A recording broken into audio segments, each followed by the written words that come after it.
Shalom, kita bersyukur pada Tuhan untuk cinta kasih Tuhan yang sempurna bagi kita sehingga hari ini kita ada.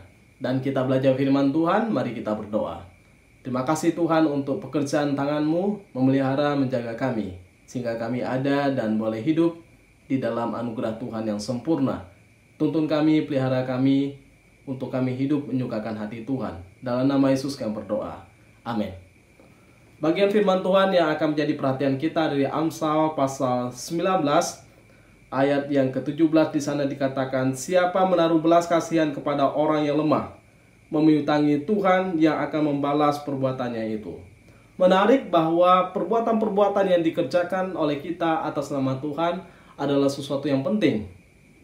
Karena kita tahu bahwa landasan daripada perbuatan kita yaitu kasih Tuhan. Spirit kasih yang ditanam dalam hati kita pasti berbuah suatu kebajikan atau perbuatan baik yang mengalir kepada kehidupan orang lain. Yang paling gampang kita kerjakan adalah mengalir kepada orang-orang yang membutuhkan, yaitu dalam bagian ini diistilahkan kepada orang-orang yang lemah. Nah, tentu orang-orang yang lemah membutuhkan pertolongan. Dalam bagian ini kita memahami bahwa iman yang sejati adalah iman yang berbuat. Sehingga di dalam Alkitab dikatakan iman tanpa perbuatan pada hakikatnya adalah mati. Jadi kalau kita mau berbuat baik gampang sekali. Ternyata berbuat baik itu rumusnya tidak sulit. Rumusnya adalah ada orang yang lapar kita beri makan, ada orang haus kita beri minum, ada orang menderita kita perhatikan, kemudian ada orang yang penuh dengan pergumulan kita memberi penghiburan. Dengan kata lain, hidup kita harus menjadi terang, harus menjadi garam, harus menjadi jawaban di dalam dunia ini. Jangan menaruh pelita di bawah gantang, tetapi letakkan pelita itu di atas kaki Dian. Dengan kata lain, jangan taruh berkat-berkat kita untuk dipendam, untuk kepentingan diri kita sendiri, tetapi bagikanlah kepada orang lain yang membutuhkan. Sehingga hidup kita menjadi berkat, menjadi jawaban bagi orang di sekitar kita. Sehingga dalam bagian ini kita memperhatikan bahwa kalau kita berbuat baik kepada orang lemah, dikatakan bahwa Tuhan akan seakan-akan memiutangi orang itu. Betulkah Tuhan berhutang pada seseorang yang berbuat baik? Menurut saya tidak. Karena sebetulnya apa yang kita miliki itu berasal daripada Tuhan. Semuanya. Harta kekayaan, kepintaran, kecakapan, talenta, semuanya berasal daripada Tuhan. Kalau kita mau tanya sebetulnya siapa yang berhutang? Kitalah yang berhutang pada Tuhan karena begitu banyak kebaikan Tuhan yang telah kita terima dalam kehidupan kita. Nah, berangkat bahwa kita telah berhutang, kita telah menerima banyak, itu sebetulnya yang membuat kita berspirit mengerjakan kasih. Bukan berangkat untuk melakukan supaya kita mendapat banyak lagi daripada Tuhan. Sehingga hidup beriman itu harus dimulai dengan suatu pemikiran yang benar. Kita lakukan sesuatu bukan karena ingin dapat sesuatu, tetapi kita lakukan sesuatu karena kita sudah dapat sesuatu. Dari siapa kita mendapatkannya? Daripada Tuhan. Kalaupun Tuhan kita kemudian kita anggap Tuhan berhutang karena kita berbuat baik, maka Alkitab ingin berkata, Tuhan tidak kurang-kurang cara untuk memberkati kita. Harusnya ini mempermalukan kita. Kalau Tuhan tidak kurang cara untuk berbuat baik kepada kita, kenapa kita menahan kebaikan kepada orang yang patut menerimanya? Nah, dalam bagian ini kita boleh berbuat baik semampu yang kita punya. Sedikit itu bermakna. Sehingga nilai angka tidak terlalu luar biasa.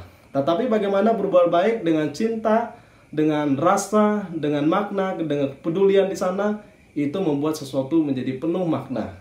Nah, bagikan perbuatan baik itu kepada setiap orang di sekitar kita. Orang-orang yang membutuhkan. Sebetulnya perbuatan baik sekecil apapun yang kita lakukan, tanpa kita sadar sebetulnya meneguhkan hati seseorang, mengubah kehidupan seseorang, bahkan mengubah sejarah kehidupan seseorang. Sekecil apapun yang bisa kita kerjakan, kita kerjakan. Kita mampu beri sedikit, berilah dari yang sedikit yang kita punya. Sehingga Tuhan Yesus memuji seorang janda yang memberi meskipun dalam jumlah yang sedikit, tetapi dia memberi dengan suatu kesungguhan, dengan suatu sukacita. Dan disitulah nilai dari pemberian itu.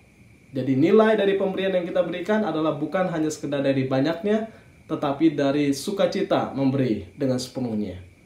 Berapapun jumlah yang kita punya, talenta yang kita miliki sedikit, kita berikan yang terbaik dengan sungguh-sungguh dengan cinta, itu akan mendapatkan suatu makna yang luar biasa bagi kehidupan kita dan bagi orang lain yang menerimanya. Terlalu sedikit sebetulnya kalau kita hidup hanya untuk diri kita sendiri.